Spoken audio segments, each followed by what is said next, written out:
Hello students, as you all know that we are doing chapter 4 motion in a plane. So for today our next topic is resolution of a vector in a plane. What is plane? Plane यहाँ पे किसके लिए बोला गया है? XY plane और XYZ plane. It means हम यहाँ पे 2 dimensional 3 dimensional plane की बात कर रहे हैं. ठीक है, तो resolution स्टार्ट करने से पहले अभी तक हमने जो पढ़ा था लॉ ऑफ वेक्टर एडिशन में, तो लॉ ऑफ वेक्टर एडिशन में हमने क्या पढ़ा था? कोई भी अगर दो वेक्टर्स हैं, ठीक है, चाहे वो ए और बी हो, चाहे वो वेक्टर ए और बी हो, ठीक है, तो अगर कहीं पे भी हमारे पास दो वेक्टर्स दे रखे, उन दोनों को अगर हमें कंबाइन करके लिखना है तो हम रिजल्टेंट क्या लिखना है? Equal to R. ठीक है, it means the process of vector addition is called composition of vectors. Composition का मतलब क्या है कि यहाँ पे हमें वेक्टर्स को ऐड करना है. ठीक है, अब यहाँ पे जो रिजोल्यूशन ऑफ अ वेक्टर है वो जस्ट कन्वर्स है किसका? कंपोजिशन ऑफ वेक्टर का. इट मीन्स कि जब हम वेक्टर को डिवाइड करते हैं 2 और मोर देन 2 कंपोनेंट्स में, उसको हम कहते हैं यहाँ पे resolution of A vector. So resolution क्या हुआ यहाँ पे? Splitting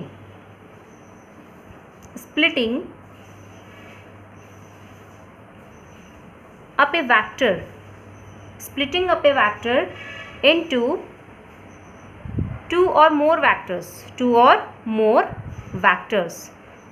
This process is known as resolution of vector. जैसे इसका कन्वर्स क्या लिखेंगे? अगर हमारे पास कोई वेक्टर दे रखा है यार और उसको मैं रिजोल्यूट करके स्प्लिट करके दो वेक्टर्स में लिख रही हूँ a प्लस बी, तो इट मीन्स यहाँ पे ये मैंने कौन सा प्रोसेस किया है? Resolution of vector. ठीक है, अब यहाँ पे आपने देखा कि जो यहाँ पे हमारे पास वेक्टर है वो दो कंपोनेंट दे रहा है. एक तो कौन सा कंपोनेंट है? ए, और एक है कौन सा? बी. तो इट मीन्स कि जो हमारे पास ये ए और बी है, this is components of vectors. ठीक है, सो यहाँ पे ए एंड बी ये क्या है? यहाँ पे कंपोनेंट्स ऑफ वेक्टर्स कहलाए जाते हैं. तो इसी टॉपिक को ज़रा और आगे फर्दर हम स्टडी करते हैं और डीप में जाते हैं. So next heading is rectangular resolution of a vector in a plane. Which plane? 2-dimensional plane. 2-dimensional plane क्या होता है इसमें? टोटली अगर हम देखें तो x और y एक्सिस हम लेते हैं, xy कार्टेशियन प्लेन लेते हैं. And the resolution of a vector into 2 mutually perpendicular vectors is called the rectangular resolution of the vector for 2-dimensional.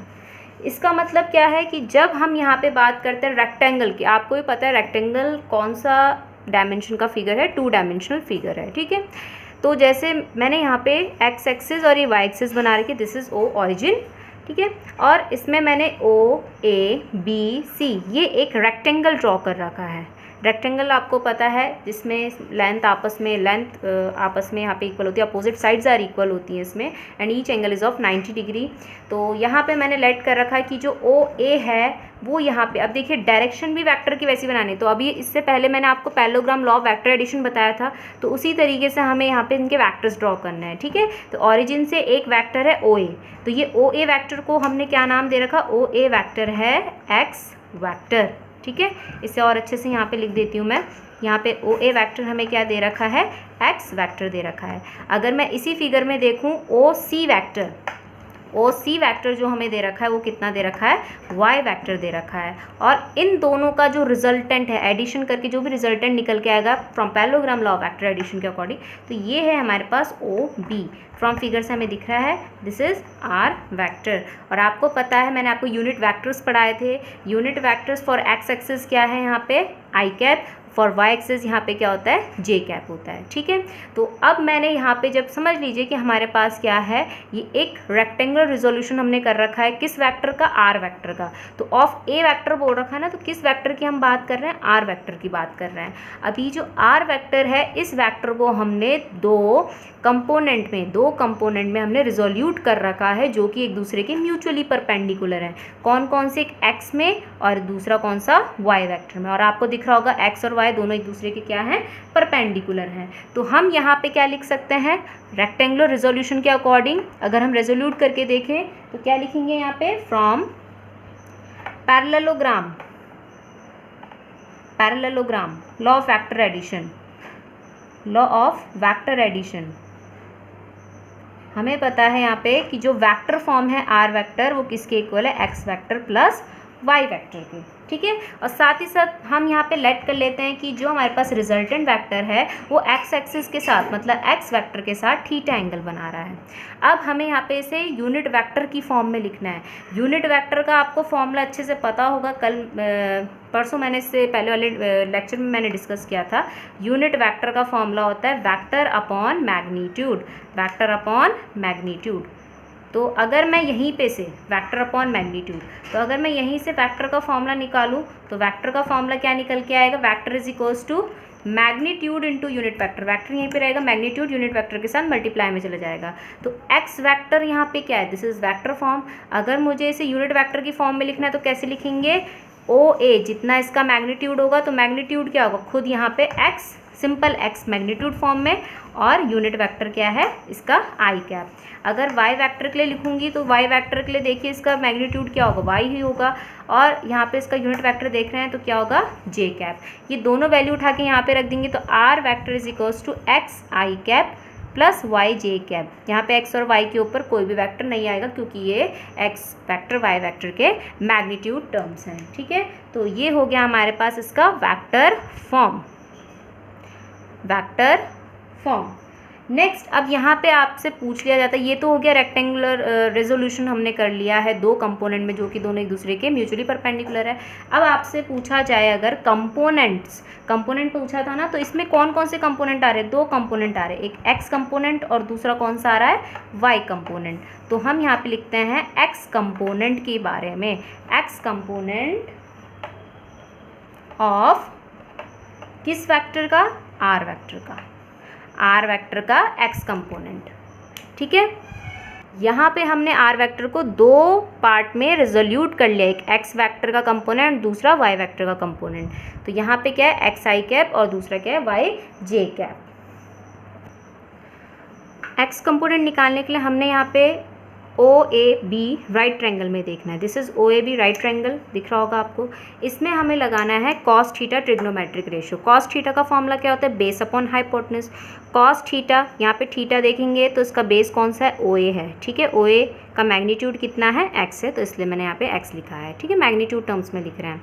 दूसरा बेस अपॉन क्या होता है, हाइपोटेन्यूज। हाइपोटेन्यूज क्या है यहाँ पे, this is O B, O B यहाँ पे हाइपोटेन्यूज है। ओ बी की वैल्यू कितनी है यहाँ पे, आर दे रखी है, तो एक्स अपॉन आर। अगर मुझे यहाँ पे देखिए एक्स कंपोनेंट निकालना है तो एक्स कंपोनेंट निकालने के लिए आर इधर चला जाएगा और एक्स कितना निकल के आएगा, X is equals to R cos theta. So this is the X component of R vector. Y component निकालने के लिए सेम उसी राइट ट्रायंगल में देखना है, लेकिन यहाँ पे हमें क्या लगाना है, साइन थीटा लगाना है। साइन थीटा क्या होता है, परपेंडिकुलर अपॉन हाइपोटेन्यूज। परपेंडिकुलर क्या है, यहाँ पे ए बी दिख रहा होगा आपको परपेंडिकुलर, तो आपको दिख रहा होगा ये पूरा एक रेक्टेंगल है, अगर ये वाई है तो इसकी अपोजिट साइड भी क्या होगी, यहाँ पे वाई होगी, ठीक है। ये भी पूरा का पूरा क्या होगी, वाई होगी, एंड दिस इज एक्स। हाँ, तो साइन थीटा का फॉर्मूला क्या होता है, परपेंडिकुलर अपॉन हाइपोटेन्यूज। परपेंडिकुलर है वाई, हाइपोटेन्यूज क्या है यहाँ पे, आर।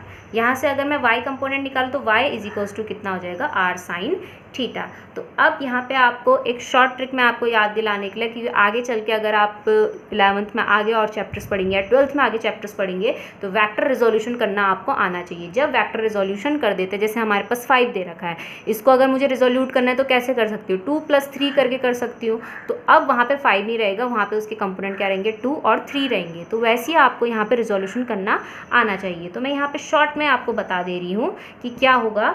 तो उसके लिए आपको बस ये चीज़ याद रखनी है, अगर हमारे पास कोई भी वेक्टर दे रखा है, समझ लीजिए एक्स एक्सिस है and this is Y axis, ये हमें दे रखा है वेक्टर आर, ठीक है। इस वेक्टर को मुझे रिजोल्यूट करना है और हमें दे रखा है थीटा ये, तो यहाँ पे आर दो कंपोनेंट में रिजोल्यूट होगा, एक तो एक्स वाला और दूसरा कौन सा, वाई वाला, ठीक है। जिसमें जो थीटा वाला है, जिसके साथ थीटा एंगल बना रहा है रिजल्टेंट, दिख रहा होगा थीटा एंगल बना रहा है रिजल्टेंट, वो कौन सा कंपोनेंट होगा, एक्स वाला, वो क्या होगा, आर कॉस थीटा होगा। तो आपको ये याद रखना है कि जो भी बेस वाला कंपोनेंट, बेस वाला नहीं याद रखना है कि जो जिसके साथ वो रिजल्टेंट थीटा एंगल बना रहा है वो वेक्टर कंपोनेंट क्या होगा, आर कॉस थीटा होगा। और दूसरा वाला अगर हम देखें यहाँ पे, तो दूसरा वाला क्या होगा, Y is equals to R sine theta होगा। अब बाय चांस आपके पास यहाँ पे उल्टा दे दिया, उल्टा का मतलब यहाँ पे थीटा नहीं है बल्कि यहाँ पे है थीटा, तो उस केस में क्या होगा, अब थीटा जब यहाँ पे बन रहा है तो अब यहाँ पे भी चेंज हो जाएगा। चेंज का मतलब जिसके साथ रिजल्टेंट थीटा बना रहा है तो वो कौन सा कंपोनेंट होता है, वो रिजल्टेंट का मैग्नीट्यूड आर, और वो कौन सा आएगा, कॉस थीटा। लेकिन यहाँ पे तो नहीं है ना थीटा, तो इसलिए ये कौन सा कंपोनेंट आएगा, आर साइन थीटा। तो आपको हमेशा याद रखना है रिजल्टेंट जिस भी एक्सिस के साथ वहाँ पे थीटा एंगल बनाएगा वो कहलाया जाएगा उस रिजल्टेंट का मैग्नीट्यूड इनटू कॉस थीटा, और जो दूसरा होगा कंपोनेंट वो कौन सा होगा, आर साइन थीटा। ठीक है, तो अब यहाँ पे अगर मुझे इस आर वेक्टर को इनके टर्म्स में लिखना है तो मैं कैसे लिख सकती हूँ, ये तो आगे कंपोनेंट आपको पता चल गए। ठीक है, तो अगर मुझे इस आर वेक्टर को इन कंपोनेंट के टर्म्स में लिखना है तो R vector as it is X की जगह क्या आएगा, R cos theta I cap as it is, Y की जगह क्या आएगा, R sine theta J cap as it is. और इससे आपको ये भी पता लग रहा होगा कि अगर ये थीटा है, कॉस थीटा है, इट मीन्स एक्स एक्सिस के साथ जो आर रिजल्टेंट है वो क्या बना रहा है, थीटा एंगल बना रहा है। ठीक है, तो ये चीज़ हो गया हमारे पास रिजोल्यूशन। अब आता है यहाँ पे मैग्नीट्यूड कैसे निकाला जाएगा। तो अभी आपने देखा फिगर के अकॉर्डिंग, फिगर में ही देखा आपने, फिगर में क्या देखा कि जो भी वहाँ पे रिजल्टेंट है वो एक हाइपोटेनस की तरह बिहेव कर रहा है, और परपेंडिकुलर और बेस क्या थे वहाँ पे, वाई एंड एक्स थे। तो फ्रॉम पाइथागोरस थ्योरम आपने पढ़ रखा है, मैं यहाँ पे शॉर्ट में लिख रही हूँ PGT, फ्रॉम पाइथागोरस थ्योरम आपको पूरा लिखना है। उसमें हम क्या लिख सकते हैं, हाइपोटेनस का square is equals to perpendicular का स्क्वायर प्लस बेस का स्क्वायर। परपेंडिकुलर क्या था, y, और बेस क्या था वहाँ पे x। तो r क्या निकल के आ जाएगा, मैग्नीट्यूड फॉर्म में y square plus x square, और इसे ऐसे भी लिख सकते हैं, चाहे आप x को पहले लिख लें, X square plus Y square.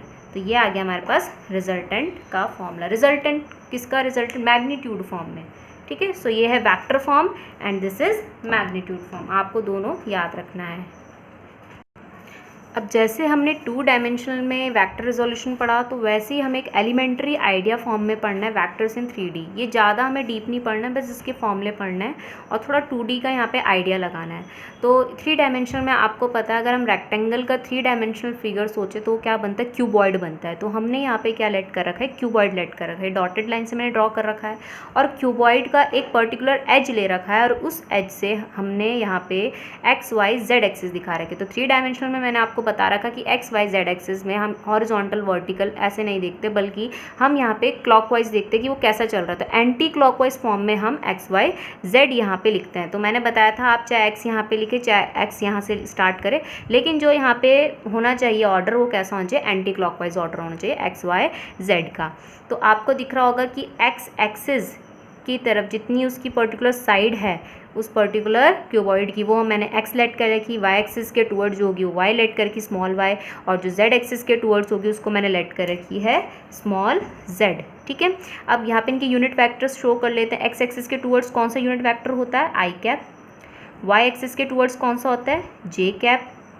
And Z axis के टूवर्ड्स कौन सा होता है, के कैप। ठीक है, अब नेक्स्ट इसके बाद हमें पता है कि जब हम क्या यहाँ पे polygon law according to polygon law of vector addition, polygon law of vector addition किसके लिए होता है, जिसमें 2 से ज़्यादा वेक्टर्स होते हैं, 3 या 4, 2 से ज़्यादा जितने भी हो जाएं, वेक्टर एडिशन।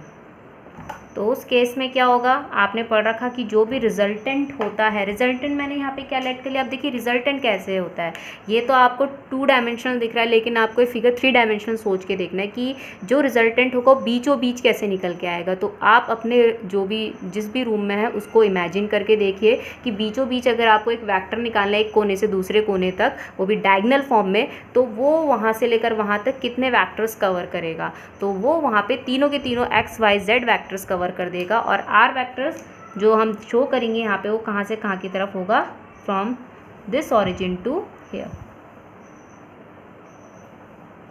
ठीक है, ये पीछे वाला कोना है इसका, ठीक है, और ये आगे वाले के कोने के साथ जाएगा, वो भी क्रॉस में डायगोनल फॉर्म में। This is R vector.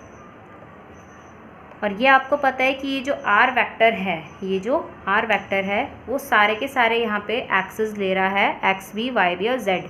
तीनों की तीनों इसकी साइड से इंक्लोज कर रहा है, तो R vector is equals to क्या है, तीनों के तीनों जो वैक्टर का सम है वो उसके इक्वल होगा X vector plus Y vector plus Z vector, क्योंकि 3 डायमेंशनल हम देख रहे हैं। ठीक है, अब अगर मुझे इसे किस फॉर्म में लिखना है, यूनिट वेक्टर फॉर्म में लिखना है, तो एक्स का यूनिट वेक्टर फॉर्म क्या होता है, एक्स वेक्टर का मैग्नीट्यूड इंटू यूनिट वेक्टर। तो एक्स का मैग्नीट्यूड है एक्स, साथ ही साथ यूनिट वेक्टर है आई कैप, वाई वेक्टर के लिए मैग्नीट्यूड है वाई एंड यूनिट वेक्टर है जे कैप, और जेड के लिए जेड है, और साथ ही साथ यहाँ पे क्या आ जाएगा के कैप। तो ये आ गया हमारे पास वेक्टर फॉर्म। वेक्टर फॉर्म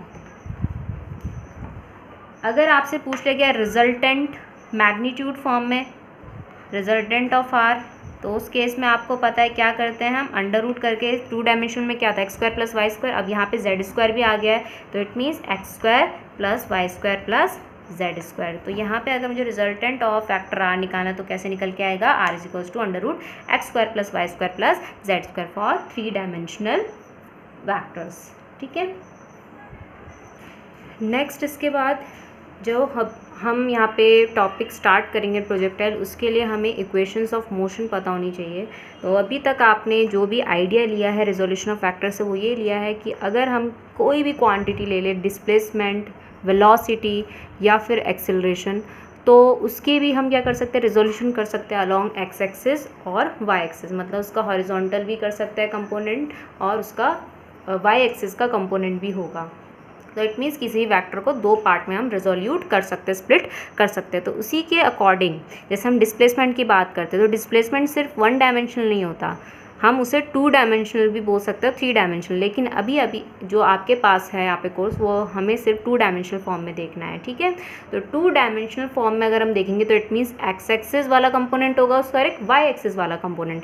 ऐसी वेलोसिटी का भी क्या होगा, 2 कंपोनेंट होंगे, एक एक्स एक्सिस वाला और एक वाई एक्सिस वाला। एक्सेलरेशन का भी वैसे ही कंपोनेंट होगा। और जब इनकी कंपोनेंट हमने डिवाइड कर दिया और साथ साथ उनके रिजल्टेंट का फॉर्मूला पढ़ लिया है, तो उसी के हिसाब से फर्स्ट, सेकेंड और थर्ड इक्वेशंस ऑफ मोशंस भी इसी तरीके से लिखी जाएंगी, क्योंकि आगे चल के जो आप मोशन पढ़ेंगे उसमें हम यहाँ पे उन वेलोसिटी या उन वेक्टर क्वांटिटीज़ का रिजोल्यूशन करेंगे। ठीक है, तो डिस्प्लेसमेंट को हम किससे शो कर रहे हैं, आर से।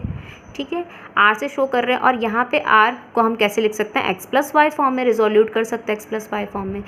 मेन जो रिजोल्यूशन है वो यूनिट वेक्टर फॉर्म में, आपको पता ही है, X I cap plus Y J cap. और अगर मुझे इसका मैग्नीट्यूड लिखना है तो under root X square plus Y square for displacement. Velocity होगा तो जहाँ जहाँ पे आर लगाए वहाँ पे क्या लग जाएगा, वी से इंडिकेट कराएंगे। जो यहाँ पे आपके पास वेलोसिटी वो 2 टाइप की होती है, फाइनल भी होती है और इनिशियल भी होती है। इनिशियल को हम यू से इंडिकेट करते हैं, फाइनल को वी से। तो वी जो वेलोसिटी है वो भी 2 पार्ट में रिजोल्यूट करी जा सकती है। उसको हम वेक्टर फॉर्म में कैसे लिखेंगे, वी एक्स आई कैप। ये एक्स मल्टीप्लिकेशन में नहीं है, ये जो मैंने वी और ए या यू के साथ मैंने एक्स लिखा है, ये एक्चुअली उसके सफिक्स में लिखा है, V X I cap plus V Y J cap. ऐसे ही हम इनिशियल वेलोसिटी को भी रिजोल्यूट कर सकते हैं। उसका मैग्नीट्यूड लिखें वी का, तो under root V square V X square plus V Y square. ऐसे ही हम इनिशियल वेलोसिटी का भी मैग्नीट्यूड लिख सकते हैं।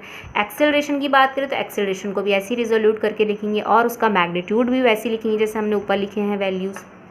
अब ये तो हमें पता चल गया इनके रिजोल्यूशन, किस तरीके से हम उसे वेक्टर और उनको हम किस फॉर्म में लिख सकते हैं, मैग्नीट्यूड फॉर्म में। फर्स्ट इक्वेशन ऑफ मोशन जो कि होती है v is equals to U plus A T, V is equals to U plus A T. इसको अगर मुझे 2 अलग अलग एक्सिस की फॉर्म में लिखना है, एक्स एक्सिस और वाई एक्सिस की फॉर्म में, क्योंकि हम 2 डायमेंशनल इक्वेशन ऑफ मोशन पढ़ रहे हैं, तो कैसे लिखेंगे, फॉर एक्स एक्सिस के लिए सबके नीचे क्या लगा देंगे, एक्स सफिक्स में, टी के नीचे नहीं लगेगा। क्यों नहीं लगेगा, क्योंकि टाइम यहाँ पे वेक्टर क्वांटिटी नहीं है। ऐसे ही हम यहाँ पे वी वाई की फॉर्म में भी लिख सकते हैं। जो हमारे पास सेकंड इक्वेशन ऑफ मोशन होती है वो क्या होती है, S is equals to U T plus half A T square, S is equals to U T plus half A T square. S इसमें क्या होता है, डिस्प्लेसमेंट होता है। डिस्प्लेसमेंट अभी आपने देखा आर से इंडिकेट कराता है। 2 डायमेंशन में लिखेंगे तो 2 डायमेंशन में एक्स एक्सिस और वाई एक्सिस की फॉर्म में हम इस तरीके से लिख देंगे इसे। ठीक है, थर्ड इक्वेशन ऑफ मोशन में V square minus U square is equals to 2as होता है, जिसमें s क्या कहलाया जाता है, डिस्प्लेसमेंट कहलाया जाता है। और जो यहाँ पे डिस्प्लेसमेंट है उसे एक्स एक्सिस और वाई एक्सिस के टर्म में हम इस तरीके से लिखेंगे। तो ये इक्वेशन आपको पता होनी चाहिए, क्योंकि नेक्स्ट जब हम यहाँ पे करेंगे प्रोजेक्टाइल मोशन, जो कि मोस्ट इंपॉर्टेंट टॉपिक है, उसमें इन सब चीज़ों की ज़रूरत पड़ेगी।